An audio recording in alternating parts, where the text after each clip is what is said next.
Hey everyone, welcome back. आज मैं explain करूँगी Thai drama 10 years ticket episode 16 और ये ना लास्ट पार्ट भी होने वाली है।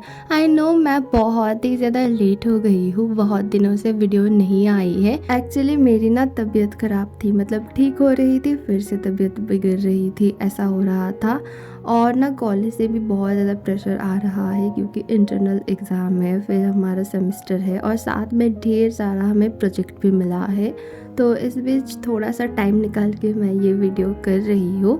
तो चलिए शुरू करते हैं। एपिसोड की शुरुआत पास्ट से होती है। पिम आती है पियाक से मिलने और उन्हें वो एक चिट्ठी देती है। पियाक बहुत खुश होकर वो चिट्ठी अंदर ले जाता है और वो खोल के पढ़ने लगता है। ये चिट्ठी उन्हें वीना यानी कि कॉन्ग के मदर ने दिया था और उन्होंने लिखा था, पियाक अब तुम मुझे भूल जाओ, तुम्हें कुछ भी मेरे लिए करने की ज़रूरत नहीं है। मेरी शादी हो चुकी है और मैं बहुत खुश हूँ अपने फैमिली में। ये पढ़ के पियाक बहुत ज़ोर ज़ोर से रोने लगता है। प्रेजेंट में पियाक वो चिट्ठी लेके बैठा हुआ था। वो पास्ट की बातें सोचने लगता है। वो चैम्प के फादर के पास काम करता था। असल में उन्होंने उसे अडॉप्ट किया था और तभी से वो थिएटर में रहता था और उनके अंडर काम करता था। पियाक एक दिन उन्हें बोलता है, मैं बीना से शादी करने वाला हूँ, हम दूर जाके शिफ्ट होंगे और छोटा सा घर बनाएंगे। मैं अपनी फैमिली शुरू करना चाहता हूँ और बीना को ये सब काम पसंद नहीं, तो मैं अब से ये सब काम भी नहीं करूँगा। ये सुन के चैम्प के फादर को बहुत गुस्सा आता है। वो पियाक को मारते हैं और बोलते हैं, मैंने तुम्हें अडॉप्ट किया, रहने के लिए थिएटर दिया, वही तुम्हारा घर है, वहाँ से तुम कहीं भी नहीं जा सकते हो। तुम्हें मैं दो ऑप्शन दूंगा, बीना को छोड़ दो या फिर मैं उसे मार डालूंगा। पियाक फिर बीना से ब्रेकअप कर लेता है और फिर बीना की शादी कॉन्ग के फादर से हो जाती है। प्रेजेंट में पियाक बहुत ही ज्यादा सैड था। वो उस चिट्ठी को जला देता है। कॉन्ग सैड थी। उसके फादर आते हैं और बोलते हैं, तुम्हारी कोई गलती नहीं है, तुम्हारी वजह से ये सब नहीं हुआ है, अब से तुम ये सब सोच के ना दुखी मत होना, मैंने तुम्हें माफ कर दिया है और पुकाओ को भी। कॉन्ग सो जाती है और कॉन्ग के फादर बाहर देखते हैं पुकाओ बैठा हुआ था। वो पुकाओ के पास जाते हैं और बोलते हैं, पुकाओ मैंने तुम्हें माफ़ कर दिया है, बस तुम प्लीज़ कभी भी कॉन्ग को हर्ट मत करना, हमेशा उसके साथ रहना और चलो अंदर जाके हमारे साथ तुम सो सकते हो। और फिर वो बोलते हैं, तुम कॉन्ग के पास सो जाओ, जब वो उठेगी तुम्हें देख के वो बहुत खुश होगी, मैं चाहता हूँ वो खुश रहे। चैम्प के फादर थिएटर में आते हैं। वो चैम्प को देख के रोने लगते हैं और पियाक को बोलते हैं, तुम्हारी इतनी हिम्मत, मैंने तुम्हें पाल पोस के बड़ा किया, इतना कुछ किया तुम्हारे लिए और तुमने ऐसे मुझे रीपे किया, मेरे बेटे को तुमने मार डाला। वो बोलता है, हाँ तुम्हारा बेटा बहुत बुरा था और तुम भी बहुत बुरे हो, तुम लोगों की वजह से बहुत लोगों की ज़िंदगी खराब हुई है, अब मैं ये होने नहीं दूंगा। फिर पियाक उन्हें गोली मारता है और वो पियाक को गोली मारते हैं और दोनों की ही डेथ हो जाती है। फ्लो बहुत ही ज़्यादा सैड था। वो पियाक के बारे में सोच रहा था। तभी उसके पास दादी आती है और बोलती है, क्या तुमने फ्लू को देखा है? वो रोते हुए बोलता है, दादी माँ आप मुझे क्यों नहीं पहचानती हो? वो बोलती है, हाँ तुम मेरे फ्लू हो, मुझे अभी याद आया, तुम बहुत बड़े हो गए हो। फिर वो फ्लू से बोलती है, तुम प्लीज मुझे बार बार याद दिलाना कि तुम मेरे फ्लू हो, मैं भूल जाती हूँ सब कुछ लेकिन मैं तुमसे दूर नहीं रह सकती हूँ। वो दोनों ही बहुत खुश होते हैं और दूर से दादाजी ये देख रहे थे, वो भी बहुत खुश होते हैं। पिन और सो चार्ली को पुलिस स्टेशन छोड़ने आए थे। वो पुलिस स्टेशन जाके अपने बारे में भी सब कुछ बताएगा और चैम्प और उसके आदमियों के बारे में भी सब कुछ बताएगा। सब लोगों को पता चलना चाहिए कि वो लोग कितने बुरे हैं। चार्ली बोलता है, अगर वो लोग मुझे मार डालते हैं ना अंदर, तो प्लीज़ मुझे मेरे मॉम डैड के पास ही दफना देना और अगर मैं जिंदा वापस आऊँ तो अंकल पियाक को बोलना मैं उनके पास रहूँगा। चार्ली को कुछ सालों के लिए जेल हो जाता है। सो पिन को बोलता है कि चलो हम अंकल पियाक के पास जाते हैं, वो वहाँ पे अकेले हैं। अंदर जाके वो लोग देखते हैं कि पियाक की डेथ हो गई है। वो बहुत ही ज़्यादा रोने लगता है। पिन को भी बहुत बुरा लगता है, फिर भी पिन उसे संभालने लगती है और बोलती है, चलो यहाँ पे रहना सेफ नहीं है, तुम्हें यहाँ पे नहीं रहना है। वो ज़बरदस्ती सो को वहाँ से लेके चली जाती है। कॉन्ग के मदर की डेथ सेरेमनी में पुकाओ और उसके डैड आते हैं। कॉन्ग के फादर और उनसे अच्छे से बात करते हैं। तभी वहाँ पे लक आती है। लक का उसके फैमिली के साथ एक इमोशनल एनकाउंटर होता है। लक को कुछ बोलने का मौका दिया जाता है। वो बोलती है, मैं बचपन से अच्छी थी, मैं मॉम डैड की बात ही माना करती थी, वो जो बोलते थे मैं वही करती थी, लेकिन मुझसे एक गलती हो गई, मैं माई से प्यार करने लगी और फिर ये सब हो गया। मेरी वजह से मेरे फैमिली को बहुत कुछ सहना पड़ा और मेरे मॉम को भी। मैंने कभी नहीं सोचा था कि वो ऐसे चली जाएगी। कुछ ही दिन बाद मैं बाहर आने वाली हूँ।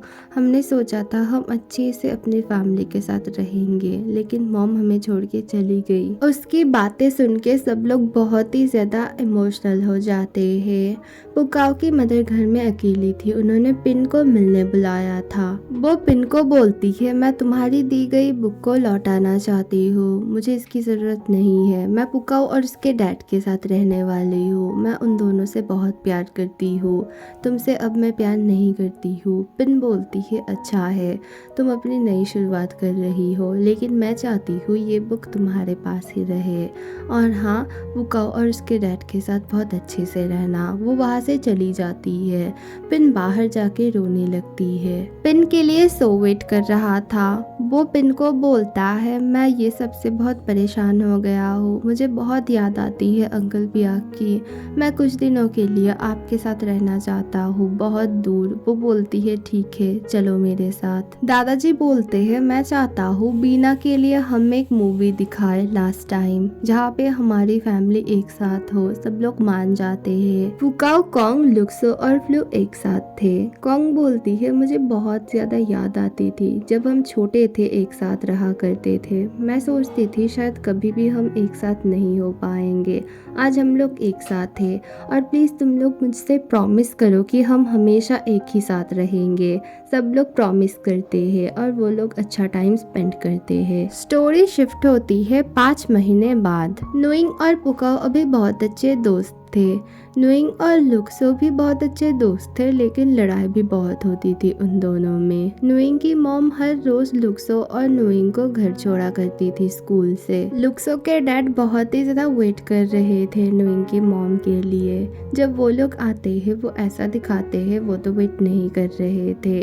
फिर वो उन्हें इनवाइट करते हैं क्योंकि वो लोग मूवी दिखाने वाले थे। एक्चुअली नुइंग के मॉम और लुक्सो के डैड एक दूसरे को पसंद करते थे। नुइंग और लुक्सो उन दोनों को डांटती है, बोलती है, आप लोगों की उम्र हो गई है, कितने महीने हो गए हैं आप दोनों बस फ्लर्टिंग ही करते रहते हैं। स्ट्रेट बोल दीजिए ना कि एक दूसरे को आप पसंद करते हैं। बहुत मुश्किल से वो दोनों अपना अपना फीलिंग्स बताते हैं। दोनों लड़कियां बहुत खुश होती है। नुइंग तो उन्हें डैड बोल के पुकार रही थी और ये देख के वो बहुत खुश होते हैं। कॉन्ग और उसके फादर जेल के बाहर वेट कर रहे थे। आज लक बाहर आने वाली थी। लक आती है और बहुत ही इमोशनली तरीके से वो लोग लक का वेलकम करते हैं। पुकाओ और कॉन्ग मिलते हैं। पुकाओ बोलता है, तुम बहुत खुश हो ना, लक बाहर आ गई। वो बोलती है, हाँ, मेरी ज़िंदगी में एक ही सपना था कि लक बाहर आ जाए, वो आज पूरी हो गई है। वो दोनों बहुत सारी बातें करते हैं, इमोशनल बातें, और एक दूसरे को सपोर्ट करते हैं और प्रॉमिस करते हैं वो दोनों एक साथ रहेंगे हमेशा। मूवी का सारा सेटअप सब लोग कर रहे थे और दादी को बहुत सारी बातें याद आ रही थी। दादाजी उन्हें क्वेश्चंस कर रहे थे और बहुत खुश हो रहे थे जब भी वो ठीक ठाक आंसर दे रही थी। वहाँ पे एक एक करके सब लोग आते हैं। लक अपने फादर के साथ आती है।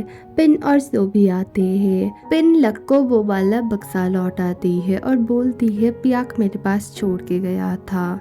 लक उस बॉक्स को ओपन करती है और उसके अंदर माई के चीज़ों को देख के बहुत ही ज़्यादा इमोशनल हो जाती है। लक बोलती है, अगर मैं साई आंटी की बात मान लेती और माई से दूर हो जाती, शायद ये सब कभी होता ही नहीं, माई हमारे बीच में ही रहता।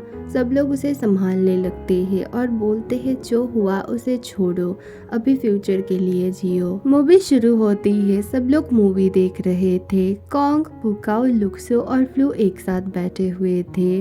दूसरी तरफ कॉन्ग के फादर और पुकाओ के फादर के बीच सब कुछ ठीक हो गया था। नोइंग बचपन से अकेली बड़ी हुई थी, इसीलिए वो फैमिली क्या है नहीं जानती थी, लेकिन उसे एक फैमिली मिल गई थी और उसके मॉम को भी लुक्सो के डैड मिल गए थे। पुकाओ की मॉम लक और कॉन्ग को अपनी बेटी की तरह मान रही थी और उनके मॉम की जगह भी ले रही थी। वो लक को संभाल रही थी। लुक्सो और फ्लू में एक रिलेशन डेवलप होना शुरू हो गई थी और कॉन्ग और पुकाओ भी बहुत हैप्पी थे। कॉन्ग सबसे पूछती है, तुम लोगों को क्या लगता है 10 साल बाद क्या हम ऐसे ही रहेंगे? हमारी फैमिली कहाँ पर रहेगी? पुकाओ बोलता है, हम लोग ऐसे ही रहेंगे एक साथ, जो भी हो जाए, सिचुएशन चाहे जो भी हो। ये सुंदर सी ड्रामा यहीं पे खत्म होती है। आई नो आप लोग बहुत ज़्यादा सैड हो। दूसरी कोई मूवी या फिर ड्रामा की एक्सप्लेनेशन मैं जल्द लाने की कोशिश करूँगी, देखते हैं कब तक होता है। और thank you for watching, bye.